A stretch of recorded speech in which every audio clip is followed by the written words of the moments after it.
Nori gausos gyvenime. Tau aukštesnys aš neatsiunt gausos saka, o nematatu tos gausos. Bet aš žinoju, kad gausa turi daug formų. Gausa nėra tik piniga.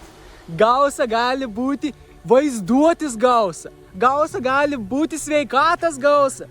Gausa gali būti šitas gamtos kokį gausa. Tu apsižvalgyk aplink kamunį. Pažiūrėk, kiek daug medžių, kaip gražu, ne?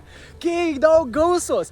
Tai jau yra gausa atsiųsta iš mano aukštesnio aš. Gausa ne visą laiką bus tau atsiųsta finansiška. Gausa gali būti atsiųsta bet kokiu būdu. Tau galbūt dabar reikės kokį 1000 eurų, kažkur dar reikės gal kažkokios gausos, kur žmonių pakalbint, kažkas tau iškalbins, dar biški gausos tau idėjų, ir dar truputėlį gausos kažkokių situacijų, katros tau atneš geros nuotaikas, geros emocijas, katra irgi ir jau gausa. Tai neužblokuok gausos. Žinok, kad gausa yra atsiųsta iš tau aukštesnio aš. Ir nebus daug formų. Gausa neturi vienos formos. Gausa neturi vieno pavidalo. Gausa yra viskas tas, kas yra. Gausa gali būti bet kokios formos į bet kokį pavidalą. Leis tai gausa tekėti ir pastebėk, Ana.